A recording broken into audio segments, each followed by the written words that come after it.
Welcome to Silver Gamers, where the golden generation powers up and plays on.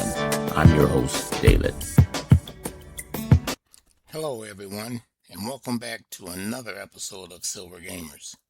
I'm your host, David, and I'm so glad you've decided to spend a little time with me today. Whether you're listening from your favorite recliner, out for a morning walk, driving down the highway, or maybe even taking a break from your favorite game, thank you for being here. Today's episode is one that has been on my mind for quite a while because it brings back so many wonderful memories.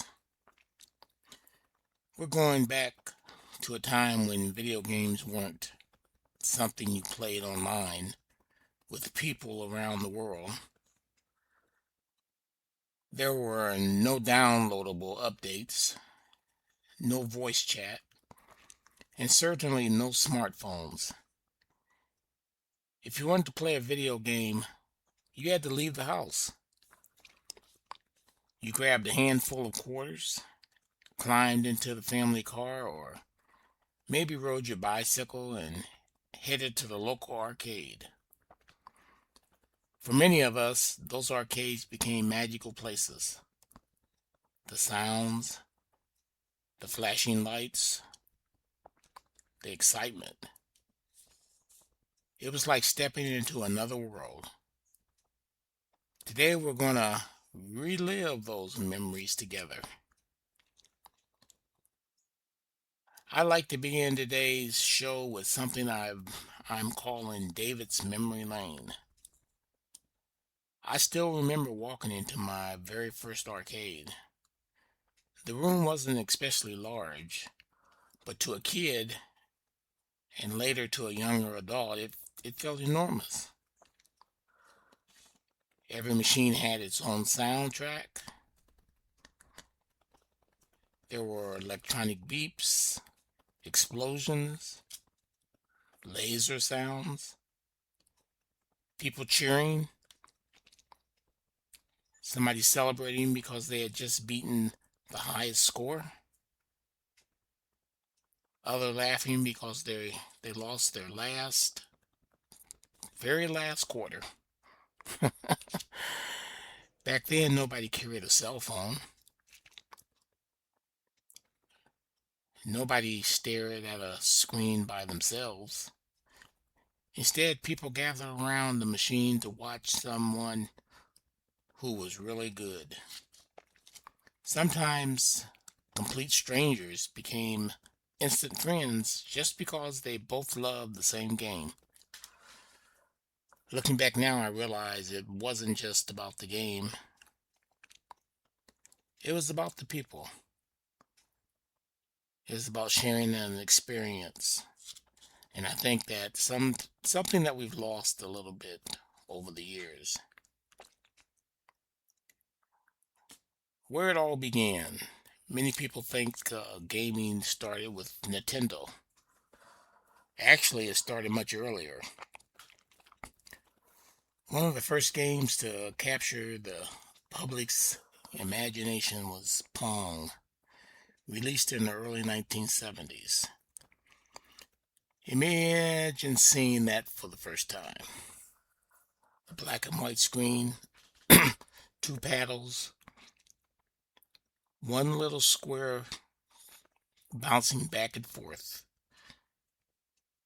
Simple by today's standards. Revolutionary at the time.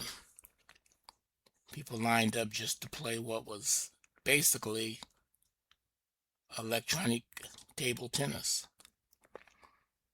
And nobody complained that the graphics weren't realistic because they had never seen anything like it before. That's something younger gamers may never fully understand. We weren't comparing games to anything else. Every new machine felt like a glimpse into the future. By the late 1970s and 1980s, everything changed. Shopping malls had arcades. Pizza restaurants had arcade machines. Bowling alleys had them. Even small convenience stores often had one or two games tucked into a corner.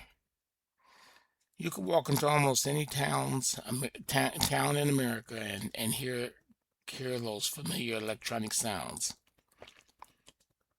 It was impossible not to smile. Oh, the king of them all, Pac-Man. If you ask someone to name one arcade game, chances are they'll say Pac-Man. What made Pac-Man special wasn't complicated graphics. It was simple, easy to learn, hard to master. You guided the little yellow circle through a maze, eating dots while avoiding four colorful ghosts. Each ghost had its own personality. Players developed strategies. They memorized patterns. Some became so skilled they could play for hours on a single quarter. I remember watching people who seemed to almost superhuman. Their hands barely moved. Yet somehow they always knew exactly where to go. It wasn't luck. It was practice, patience, and determination. Those are the qualities that still matter today, both in gaming and in life. As we continue our journey through the golden age of arcade games, we'll talk about Donkey Kong, Galaga, Defender, Frogger, and the unforgettable rivalries that filled arcades with excitement. We'll also look at why these games still hold special places in our hearts, and why after all these years, they're just fun to play. I'm David, and we're listening to Silver Gamers, where gamers never get old. We'll continue our trip down memory lane in part 2. Welcome back, everyone. If you're just joining us today, we're celebrating the golden age of arcade games. For many of us, those were just games. They were part of our childhood, our teenage years, and even our young adult lives. So grab another cup of coffee, settle into your favorite chair, and let's take another walk down memory lane. The giant that changed everything, Donkey Kong. In 1981, something happened that changed video game history forever. A game ride featured a giant ape, a carpenter named Jumpman, and a young woman needing to be rescued. The game was Donkey Kong. Most people don't realize that Jumpman would later become the character we all know as Mario. It's amazing to think that one arcade game launched one of our biggest entertainment franchises in history. The gameplay seems simple: climb ladders, jump over rolling barrels, reach the top. Simple to explain, very difficult to master. I remember thinking, surely this level can't get any harder. Then the next level started, and it did. Many of us probably donated quite a few quarters trying to rescue Pauline. But somehow we kept coming back for another try. The space shooter every arcade needed, Galaga. Now let's talk about one of my personal favorites, Galaga. If there was a Galaga machine in an arcade, chances are someone was standing in front of it. The music, the colorful alien formations, the challenge of avoiding enemy fire. Everything about Galaga felt exciting. One of the smartest features was allowing your fighter to be captured. At first that sounded terrible, but if you rescued it, suddenly you had double firepower. A little twist added strategy that kept players coming back. Even today, Galaga reminds me of one of the greatest arcade games ever. If you hadn't played it in years, I encourage you to find one of the modern collections. You'll probably be surprised how quickly those old skills come back. Well, at least some of them. Frogger, the game that looked easy. Then there was Frogger. Who would have guessed that helping a frog cross the road would become one of the most famous games ever created? First you dodge cars, then trucks, then logs floating down the river, then turtles that disappeared underwater just when you thought you were safe. Looking back now, Frogger almost feels like a lesson in life.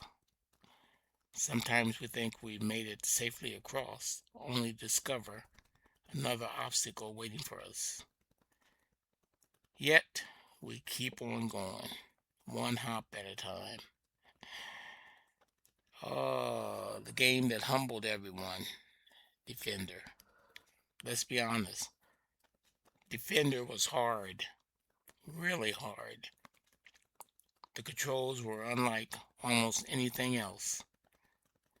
You had to fly in bottles both directions, shoot enemies, rescue astronauts, watch the radar, all while moving incredibly fast. I remember watching experienced players who made it look effortless. Then I'd step up to the machine, and within 30 seconds, game over. But that was what made it fun. You always believe that maybe next time you'll do better. David's memory lane. One Saturday afternoon, I remember saving up almost $10 in quarters. Back then, it felt like a fortune. I walked into the arcade, convinced I was going to be there all afternoon. Well, that didn't exactly happen. Within an hour, every single quarter was gone. I wasn't upset.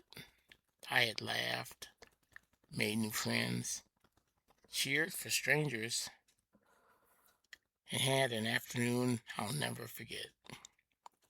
Looking back, I realized I wasn't playing for games. I was playing for memories. And those memories have lasted much longer than those quarters ever did. Oh boy, do you remember when? Do you remember waiting in line for your favorite machine? Oh boy. Watching the player ahead of you and quietly hoping they would lose soon. Not because you wanted them to fail, but because you couldn't wait for your turn. Do you remember placing your quarter on the edge of the machine to claim next game? That little quarter was almost like a reservation. Everybody understood the unwritten rule: no arguments, no online matchmaking, just respect among gamers. There was something special about that. In the next part of our journey, we're going to visit games like Asteroid, Centipede, Mission Command, and Tempest.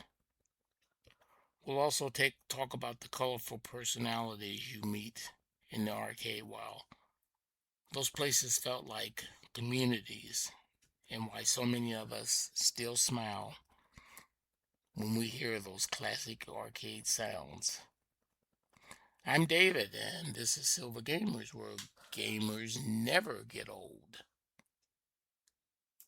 Welcome back, my friends, to Silver Gamers. I'm David, and today we're remembering the sights, sounds, and excitement of the arcade years. If you've been with me since the beginning of this episode, thank you, and I hope it brought back a few smiles and maybe even a few memories you hadn't thought about in years. Let's continue our journey. Asteroids, simple yet brilliant. One of the greatest games ever made, didn't have colorful graphics or realistic sounds. It had lines. That's right, just simple white lines on a black screen. The game was Asteroid. You controlled a tiny spaceship drifting through space while giant rocks floated towards you. Shoot the rocks, and they split into smaller rocks. Those smaller rocks became even harder to avoid. Then there were the flying saucers. Just when you thought you had everything under control, one of those saucers would appear and remind you that the game wasn't finished with you yet. Asteroid taught us patience. You could just hold down the fire button and hope for the best. You had to think, plan, and stay calm. Looking back, that's a pretty good lesson for life, too. Centipede. Fast hands required.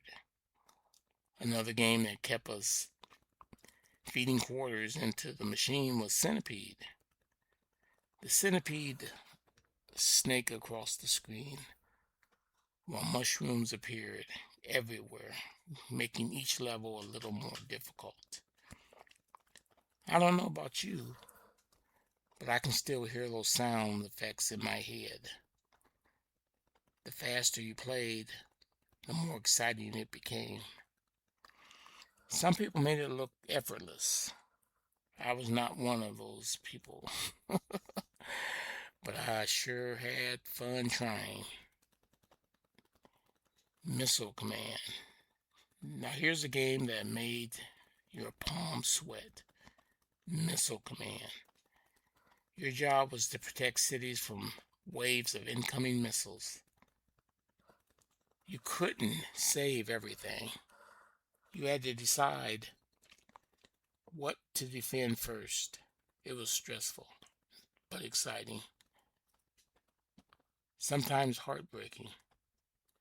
Yet somehow we always put in another quarter. Why? Because we believe we could do better next time.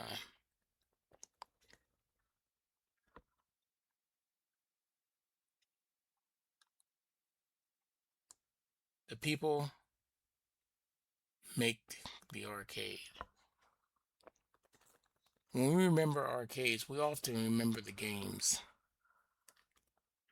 But if we're honest, we also remember the people. There were always that one player who could beat any game. Everybody gathered around to watch. Nobody talked much. We just watched in amazement. Then there was the younger kid playing his first game. Someone would usually offer encouragement. Sometimes they even explained the controls. Arcades had an unwritten code. We respect each other. We celebrate great scores. And we all understand one thing. We were there because we love games. There's something else I remember. Walking into an arcade and hearing dozens of different games playing at once. It wasn't noise, it was music. Every machine had its own rhythm. Coins dropping into the slots. Buttons clicking. Joysticks moving. People laughing. Somebody shouting, "I got it!" Another person groaning because they lost on the first level. Those sounds became part of our memories. Even today, if I hear the opening sounds of Pac-Man or Galaga, I'm instantly transported back in time. That's the power of nostalgia. What today games can learn. Today's games are incredible. The graphics are breathtaking. The stories are amazing.